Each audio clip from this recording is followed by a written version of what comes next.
in the West, we're becoming, I think, a little bit more self-conscious about evangelism because of some of the stories from the history of evangelism that are negative.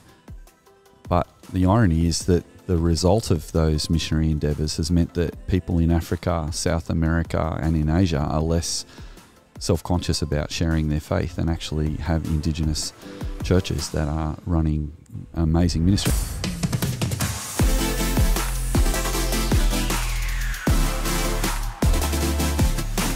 Welcome back everyone to the Shock Absorber. We are here at the Third Space studio and I'm here again as usual with my two friends Tim and Stu. How are you guys? Hey Joel. Hey. It's great to have you along. Thank you very much. You're wearing a Superman shirt today. I'm feeling super today. Excellent. And you're a Billabong shirt. So Yes, that do you is feel true. like a Billabong? I do feel like a Billabong. Okay. I feel like a migrating Marshy. water. Yeah, I feel like a migrating water bird. Goodness. Maybe a pelican. What a great way to start the episode. We've got a bird on the podcast. Guys, it's fantastic to have you along with us. We are back into our episode 3 of Shock Absorber Season 5, which is Whatever Happened to Evangelism, is the title we've given it. And we've done a little bit of introduction in the last 2 about how the state of evangelism as it is currently. But we're going to take a little bit of a trip through time today and have a look at how what evangelism has been like over the course of history. But Tim, as always, we like to start with a cultural artefact, and you've got the one for us today. What is it? Well, it's quite a significant cultural artefact, and it's called the Bible. No. We wanted to start by thinking about, we're talking about the story of evangelism today through church history, through world, through cultures. And so I thought no better place to start than Acts 1:8, where Jesus gives his disciples this mandate, which is to go and continue to communicate the message about himself to the world. And so Acts 1:8 is kind of the defining verse of the whole of Acts, and we can see it as the defining verse of really all of the world Christian history through that time. And it just simply reads, I'll give a bit of backstory. So Jesus has died, he's risen again, he's about to go back to the Father after 40 days of spending time with his disciples. And as they gather around him, as he's about to go back into the heavenly realm with his Father God, they say, Lord, are you at this time going to restore the kingdom to Israel? So they've got their ideas about what the kingdom of Israel is and whether that's all coming apart now. And Jesus says to them, it's not for you to know the time or dates the Father has set by his own authority. So there's a bit of coyness there. But he says, but here's what you will do. You will receive power when the Holy Spirit comes to you. And then you will be my witnesses in Jerusalem, in all Judea and Samaria, and to the ends of the earth. And then as you continue to read through the book of Acts, that's exactly what happens. We start in Jerusalem, we move to Judea, Samaria, right throughout Asia Minor.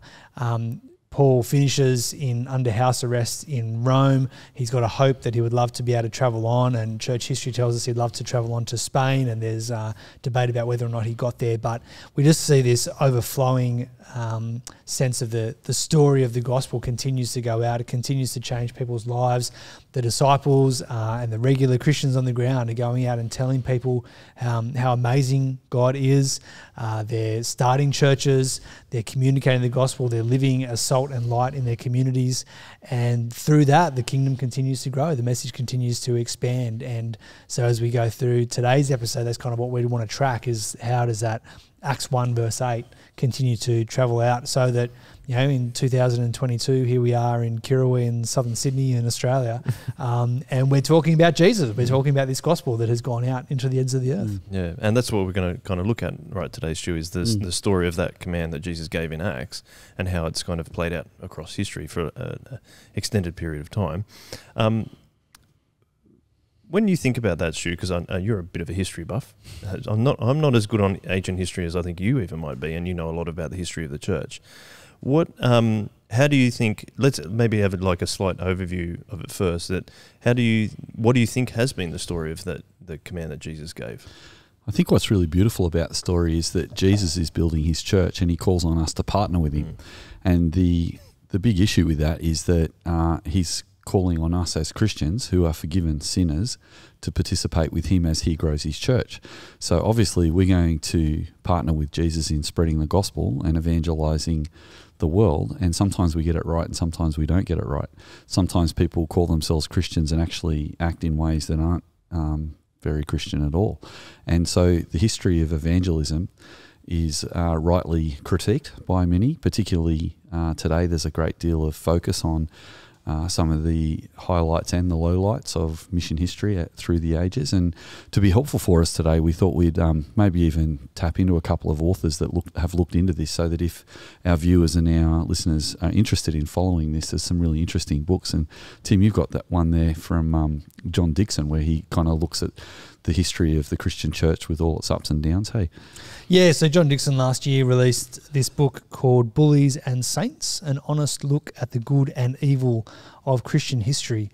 And as he released that, there was a tagline that was being used, the story of the church is both better and worse than you've even imagined. And so he's going through a lot of the history of the Christian church, which is the story of the gospel continuing to go out, the story of evangelism, which is our topic for this season, and seeing that, there have been some really remarkable things that have happened in that time, things that are very Christ-like, ways in which the kingdom has really been the salt and light in the world as we are called to be. And there are ways in which, as you say, Christians have got it wrong, or people who may have been culturally Christian but actually been driven by other impulses have gone and done really tragic things in the name of Jesus and of the church. And so he deals really openly with this. I have heard a number of reviews of this. I haven't got into the book myself, but as he's spoken about it, I've listened to his interviews and a lot of reviews. It just sounds like a really intriguing read. So it's one that I would love to dig into at some point. And yes, as we talk about things today, if people want to dig into that a bit more, Bullies and Saints by John Dickson is excellent. You've got another one, Stu, that you've been reading or been talking about? Yeah, so John Dickson's a Christian author. Tom Holland is a secular author that's looked at the impact of Christian mission on the West in particular. And he's written a book called Dominion, Tom Holland Dominion. And the subheading to that is the effect of Christianity on the Western mind, something to that effect. And in his book, Tom Holland looks at not only how has Western culture been a long-standing place of Christian evangelism, where there's been a lot of Christian evangelism over many centuries, but also the Christian evangelism and Christian thought has actually strongly influenced Western thinking right up until this day.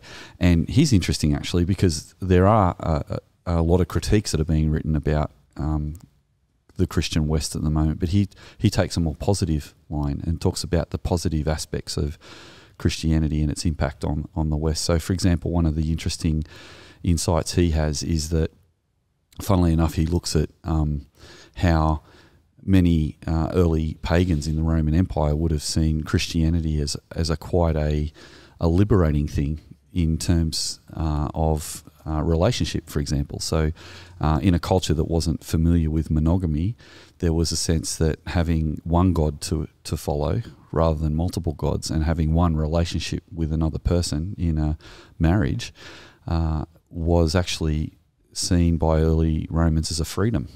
Free from having to just have lots of casual relationships. There was a freedom to have a relationship with one person and just have what they would have considered to be something that in our day and age is considered to be tradition and sometimes portrayed as an inhibiting human freedom. Well, he would argue that Christianity in the early days was actually seen as a freedom-giving thing. So the other thing he also talks about is that romance is actually a Christian idea, because back in a time where people were given and taken into marriage for political reasons, there was an emphasis that every individual was precious and individual people could make a choice about who they were in a relationship with. So that was another level of freedom, that romance could become a reason to marry. And so, yeah, he looks at just some really interesting aspects of Christianity. So that's another book that's worth looking into, yeah. Well, that's fascinating. I mean, with things like Bullies and Saints and talking about how some things have been great across history and some things haven't. What in terms of that, do you think that it's often missed that there's also the sinfulness of people that are contributing to that? I mean, sometimes when you're talking about that, people would like to bring up things in history, and we're talking about evangelism. How would you, if someone brings up something like that, how would you kind of talk to them about that? Well, I think that John Dixon approach is really honest and open. It's like, we're human beings and we're sinful and we do things wrong. And not only that, but sometimes people claim to be Christians when they're not. So in 312, I think, Constantine is understood to have become a Christian or made some kind of commitment to the Christian faith. Scholars broadly agree, I think, that 312, around that time, is when that took place. He was the emperor of Rome. And there was a stark change in evangelism after that took place, because as many of our listeners and viewers would know, that the early decades of Christian evangelism were marked by terrible persecution. So the persecution of the church, particularly by the Roman Empire, led to Paul, who was one of the greatest Christian evangelists, to actually be arrested and killed for the fact that he was spreading Christianity.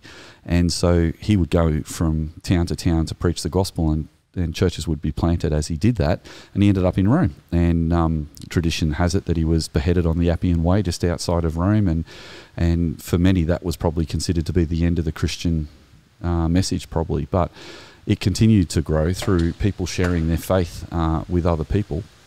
And sometimes it wasn't even the apostles that started churches. Sometimes churches started and apostles sent teachers to those places, because the message of the gospel went through the trade routes. Interesting archaeological finds recently have discovered that there are really ancient Christian markings on rocks in Britain that predate the later official evangelistic endeavours of the missionaries that came from Rome. So presumably down in Cornwall, down the coast, where there was a lot of trade taking place between England and the Mediterranean, they found shards of Middle Eastern pottery down there in the south coast of England. So obviously the trade routes had got all the way up there, and presumably some of those traders were Christians, and they shared their faith with people in England, and they became Christians before the missionaries even got there. So it's an incredibly powerful message that was spreading out across the whole of the Roman world. And even while the Romans were persecuting it, the fact that the Romans had roads and they had stabilised the written Greek language and then later Latin, that there was, obviously a lot of force with their soldiers, but it was creating a certain kind of infrastructure to be able to travel, so people could travel safely. So the gospel was just going out naturally. But yeah, I mean, Nero, he was... the famous story of the city of Rome burning, and then Nero blaming the Christians, and a terrible persecution broke out against the Christians, where they were rounding Christians up and killing them in the Colosseum and elsewhere. I mean, the Romans were even gathering up Christian children and putting lamb's wool on them and saying to the kids that they were going to pretend to be sheep, and then they'd send them out in the Colosseum and let wolves onto them. So dreadful stories like that. But despite that persecution, it continued to grow. And then you have this event in 312 where Constantine presumably becomes a Christian, and then he offers protection to the Christian church. Now, I find that interesting, because overnight he says to all the pagan temples, okay, now the religion of the empire is not going to be this pagan Romanism anymore. It's now going to be Christian. And all of a sudden, lots of these temples were converted into churches. Now, I could imagine there was a great number of priests who all of a sudden became Christian ministers who actually probably didn't even share the Christian faith. So then to think about that, not only do Christians have to deal with the fact that we're sinful and that we can be a product of our generation, but also there were people who were now becoming Christian ministers because it was a way to get into power. And there's always been and always will be people who will say, yeah, I claim to take on this thought system if it can actually help my career. So there was a lot of careerism going on. And that's what we call the beginning of the era of Christendom.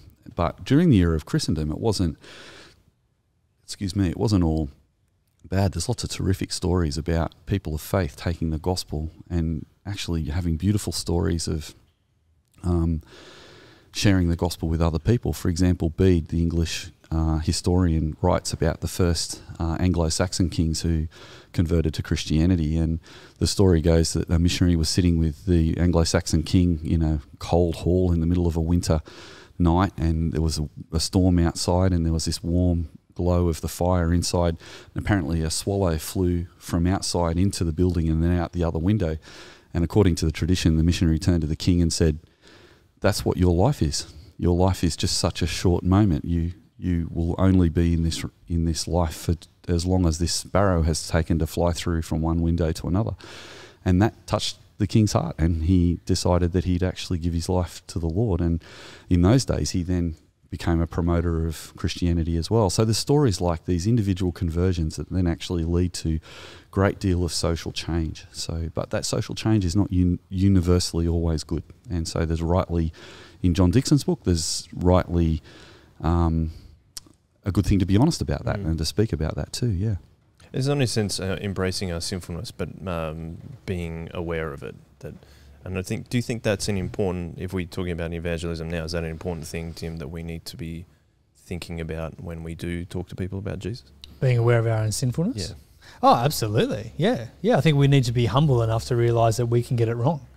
And it's this messy reality that we have as Christians that we will continue to be sinful. We have that, the old man, as Paul calls it, is still in us right until new creation. And yet there's also the expectation, Jesus says, they will know you by your love for each other. And so there is also the expectation that the way we act as Christians and the way we act particularly towards each other as Christians is itself the gospel. There was a common phrase when I was growing up that, don't look at me, just look at Christ. Like this kind of like, this good intention to say, oh yeah, don't look at me if you want to know what Jesus is like, because I'm sinful, and you just need to look at Jesus. And there is a truth to that, but there's also the flip side, which is actually, no, the Bible tells me that my life is that witness of Jesus. So you need to hold those both to intention, that I am going to get it wrong. And yet I'm also expected to get it right. And so as we hold those two things in tension, and we realise that what is true of me for that and is also true of others in that, is to be able to hold those things loosely. And I think one of the important things is that we have the objectiveness of God's truth in his word that we can continue to use as our assessment of ourselves and of each other. So as we look through history and different cultures and the way that people have expressed their Christianity, whether it be in times of persecution or in times of peak Christendom, we can continue to come back and bring their stories to the Bible and say, okay, well, let's use the Bible as a lens through which to assess were they in line with the ethics of the kingdom or not. And we continue to use ourselves and our brothers and sisters in our churches, our city and across the world with the same lens. Okay, to what extent are we using the ethics of the kingdom to actually promote the gospel, and then just be humble enough to realise that I'll get it wrong, others will get it wrong, but we want to continue to sharpen each other and do what we can. The really humbling thing in all of this is that God doesn't have to use us, but he chooses to. One of my favourite verses is 1 Corinthians 1, where Paul calls us his co-workers. So Jesus' co-workers, like we are God's co-workers. And I just think that's remarkable because God doesn't have to use us. He's very capable of growing his church without us, and yet he chooses to use us in our fallibility, in our brokenness, in our redeemed sinfulness to continue to do his work. And it's a really beautiful thing to be called up into that. But it helps us to be humble in the way that we assess ourselves and world history. And I suppose that's what you're saying, Stuart, partnering with Jesus as he builds his church. We're not doing it on our own, but God doesn't need us, but we're going to partner with him by obviously seeking God's word. Yeah, I think that's right. I mean, I think in every generation God raises up evangelists, and in every generation there are some who preach the gospel, and there are also in each generation people who are using the gospel for their own means, and also heretics who are changing the gospel in every generation. That's why so much of the New Testament has been written to say, be careful of the wolves who come amongst the sheep. But in a time of Christendom that started with Constantine, all of a sudden what you have is church and state get combined. And throughout a very long period of time, particularly in European history, the church and the state were actually indistinguishable. So you've got the Pope in Rome who's able to call the King of England King John. At one stage, King John actually displeased the Pope, and so the Pope said to King John, well, you're going to go to hell. So you're now excommunicated from the church. And King John, the King of England, was so disturbed by that he actually repented to the Pope and said, I will give you England if you let me go to heaven.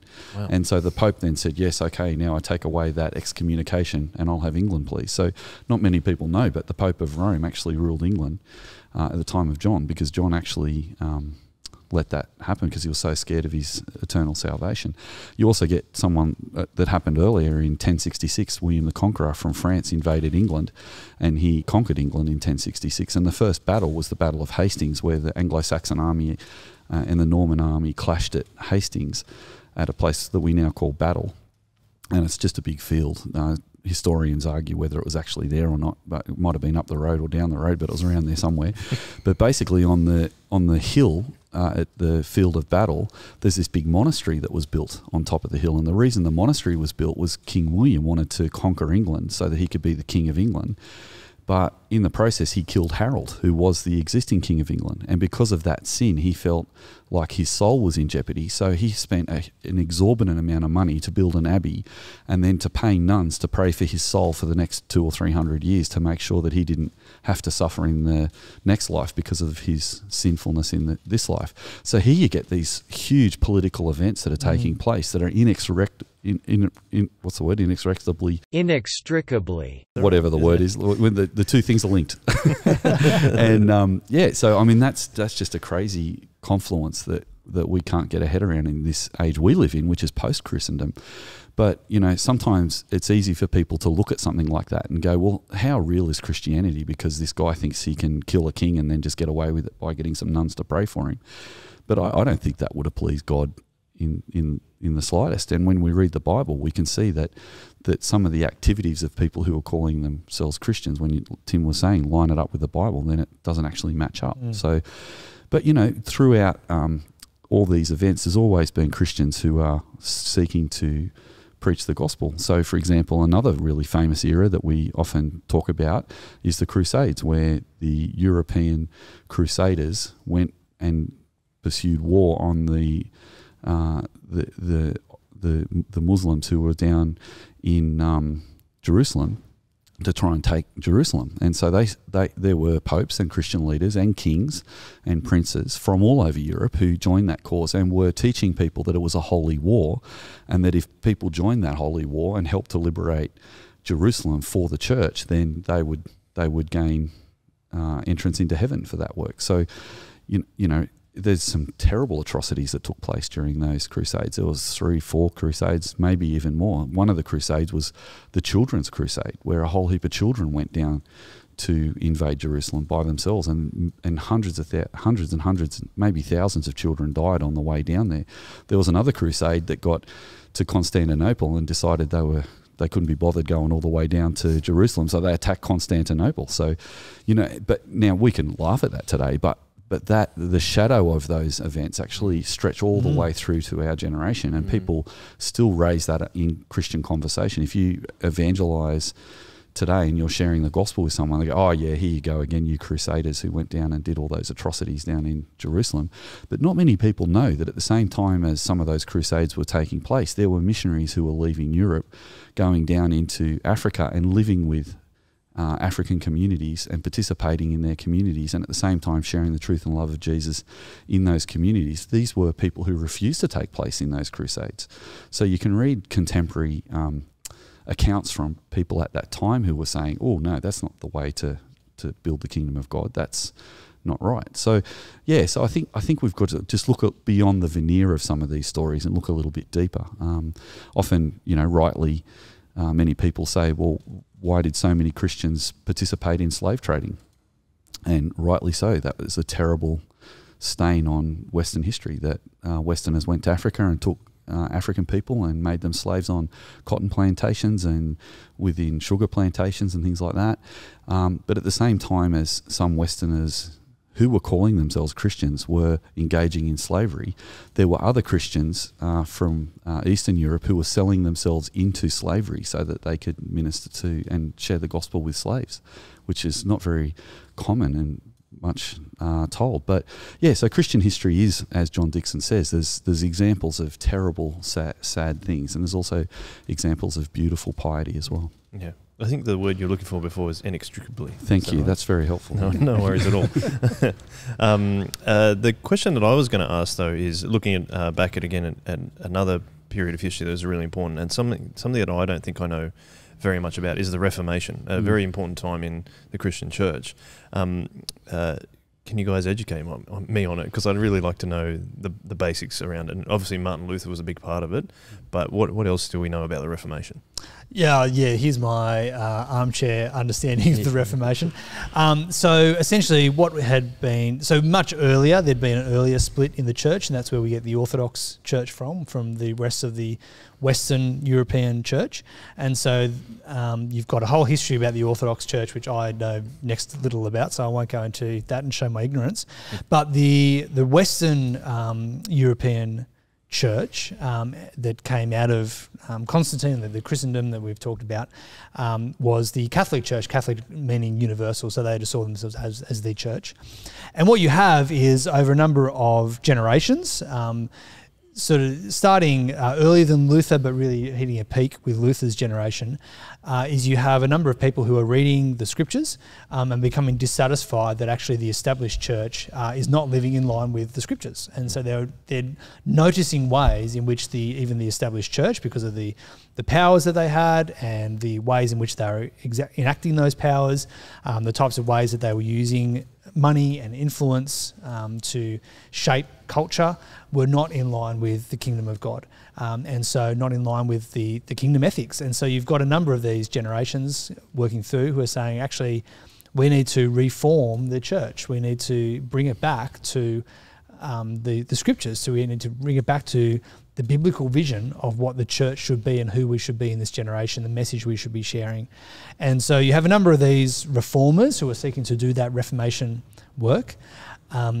However, long story short, you've got the established church, which largely rejects those reformations, and so then uses things like excommunication and other powers that they had, because they were, the world power. That they had political power as well as church, ecclesial power, were able to excommunicate and to kick out and say these people are not real Christians.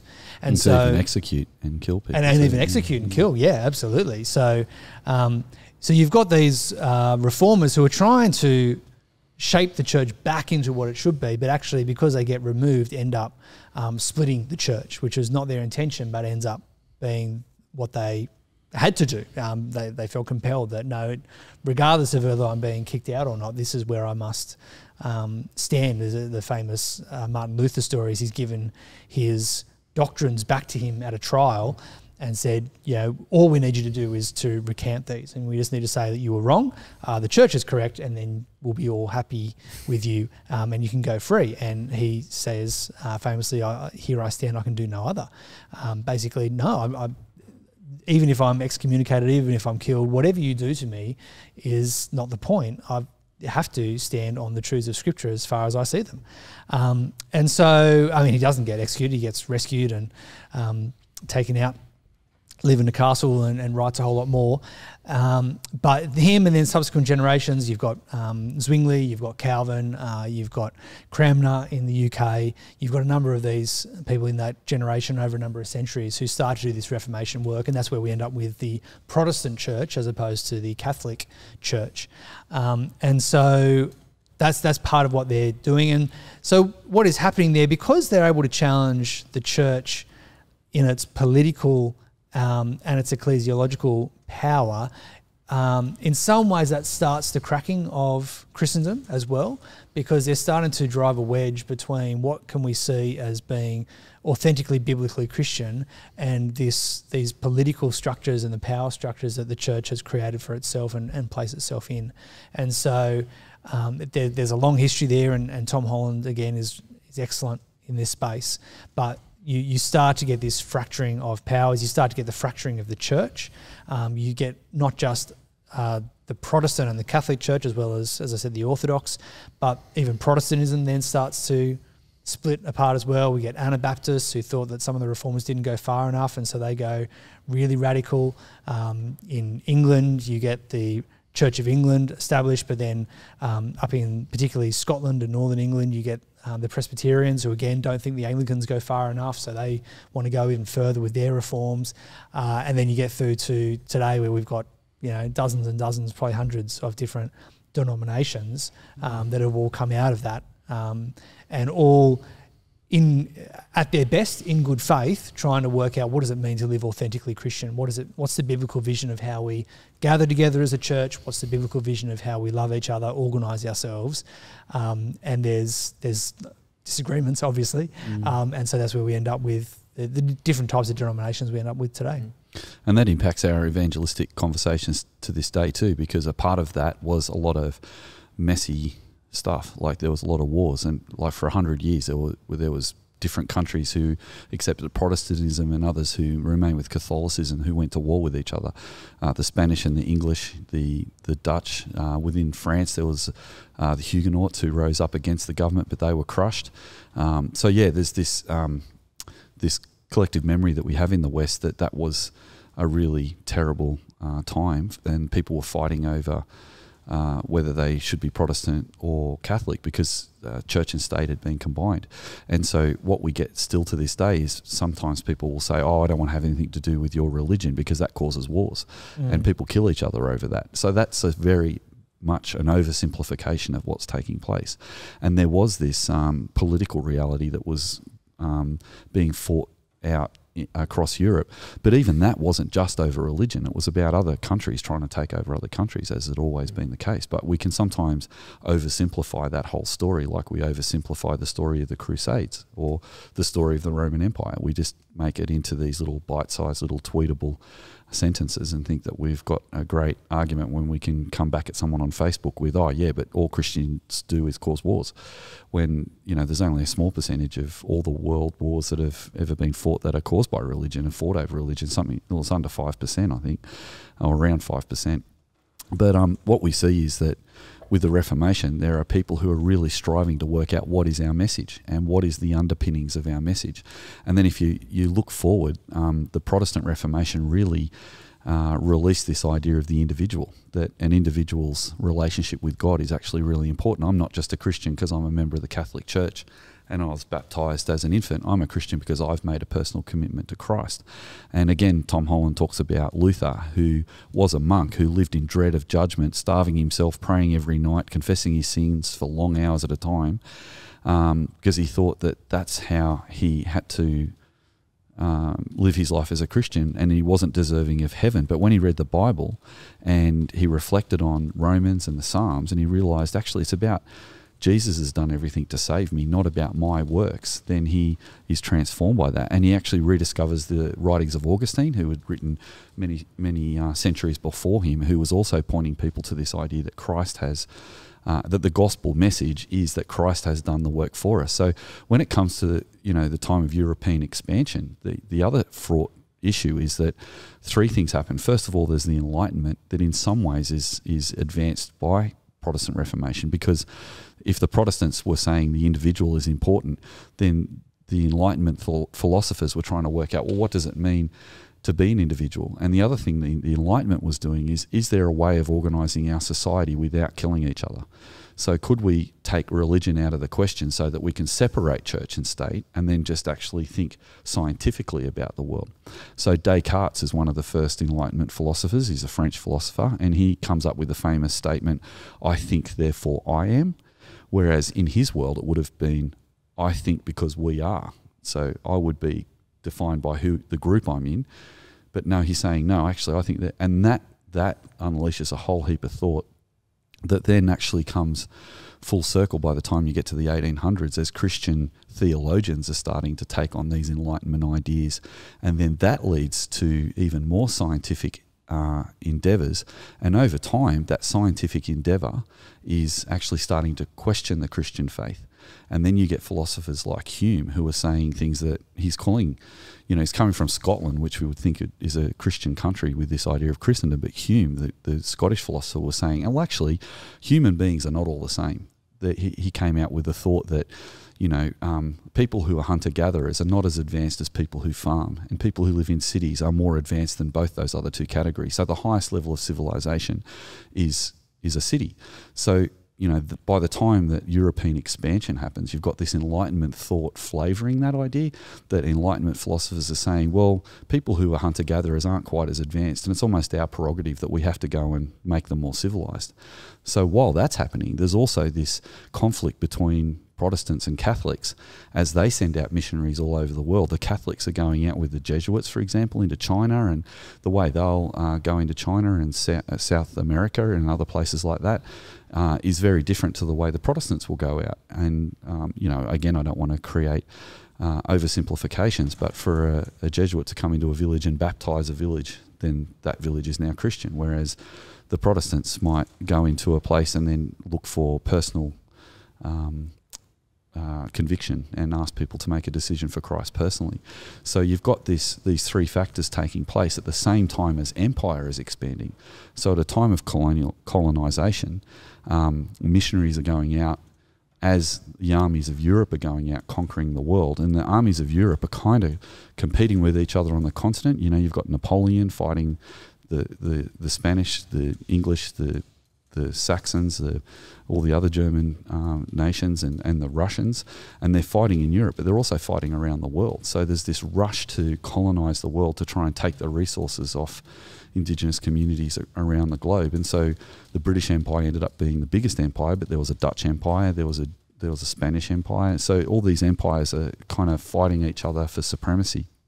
And as that's all going on, to make things more confusing, you've got people who are going into these communities to civilise people and take people like Aboriginal Australians and force them to wear clothes, because that's a civilising act.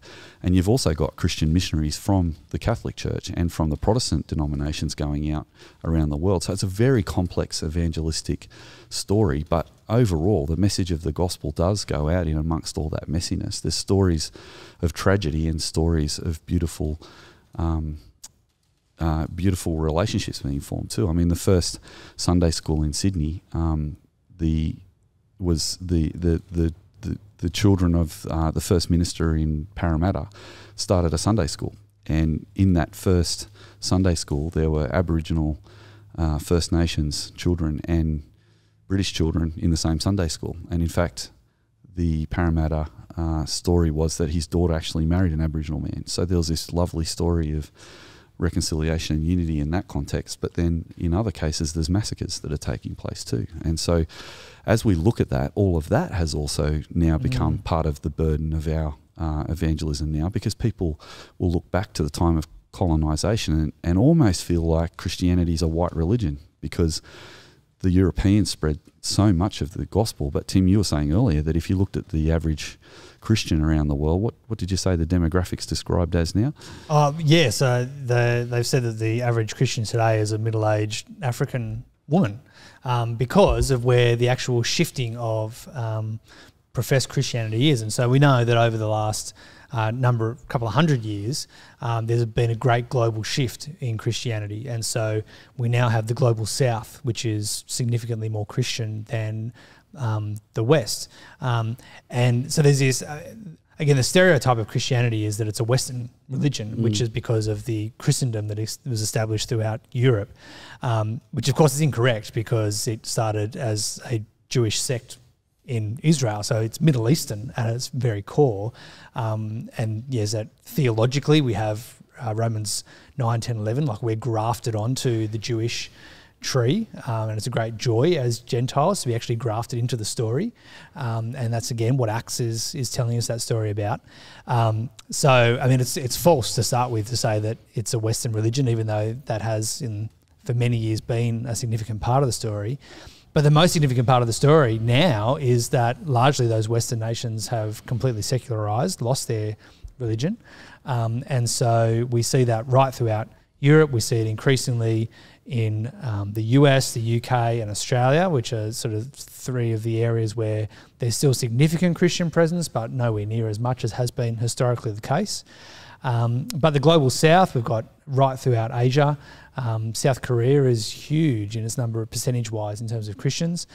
South Korea is now sending out more missionaries around the world than America is. Yeah. I've heard, or coming close anyway. That wouldn't surprise me. It's a wonderful statistic that's happening. You've got a number of Southeast Asian countries, in China, where it's impossible to know because of the political pressures there under a communist state, but it's thought that there is really significant numbers of Christians in China as a percentage of their population, and certainly by number, because there's so many people in China, it may be the most populous Christian nation in the world. But again, those statistics are really hard to come by because of the persecution there. Yeah, a couple of years ago, the secular publication The Economist, that's an American magazine, made an estimate that they were saying that there's there could be as many as 80 million Christians in China. And according to the time of writing, there was only 70 million in the Communist Party. So that was an incredible statistic. Yeah, so that's huge. And then in the African nations as well, there's significant numbers. And the church in Kenya, Uganda, and a number of those sort of more southeastern or Middle-Eastern African nations, the Christian church is huge, and there's been Christian missionary movements right throughout Africa as well. And so the sheer size of the volume there and those who profess Christ has, really shifted the global dynamics of what the average Christian would be. And the irony is, in the West, we're becoming, I think, a little bit more self-conscious about evangelism because of some of the stories from the history of evangelism that are negative. But the irony is that the result of those missionary endeavours has meant that people in Africa, South America and in Asia are less self-conscious about sharing their faith and actually have indigenous churches that are running amazing ministry. I mean, I had the privilege a few years ago to visit the ECPNG up in Papua New Guinea, which is the Evangelical Church of Papua New Guinea, with Pastor Hengebear and Pastor Benesi, who lead that church. There are 70,000 members of the ECPNG right across the island of Papua New Guinea, and that's an indigenous movement that is now sending missionaries around the world from Papua New Guinea. So we've got this really interesting dynamic that places like Africa, where first received missionaries from Europe, and now sending missionaries to Europe from Africa. And so I think that's a really fascinating change in evangelism. But those things are interesting for us as Western Christians to have in the back of our minds, because there's a great deal of criticism of colonialism, and often mission activity is often associated with that colonialism. Now, sometimes the missionaries did work with the colonialists, but often they worked separately, or they were going out at the same time, or they were working against some of the excesses of colonialism as well. And so, like I said before, it is worth looking at some of these texts to see just how complicated some of these stories are, so that if we're able to come and have a conversation with someone who may not have spent much time in these kind of ideas, that they can see that interaction. I mean, what also makes it more difficult too is, on top of that, we were saying that third piece, the Enlightenment, that the Enlightenment was shaping Christianity as well. So there were Christians who were considering it their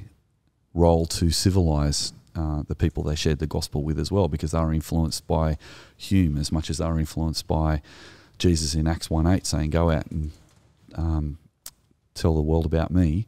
But then the way they did it was in keeping with the fact that they were people of their time. So I think what's important for us to do as Christians is to put the gospel first and seek to look at how we evangelise in our time, and have open conversations, as we will be in this podcast, about how do we share the gospel of Christ in our generation. And I think that's really important.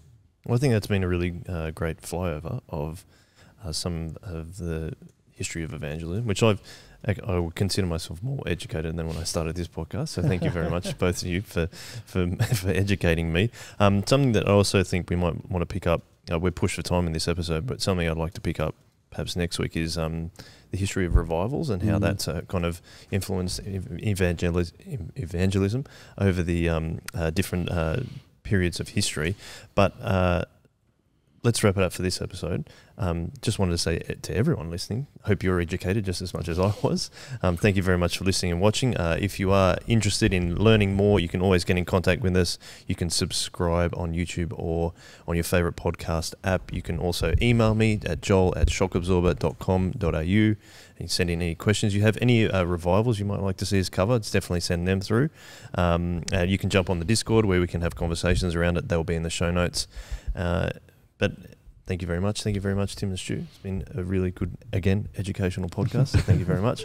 And we'll finish with a one way. One way. Why?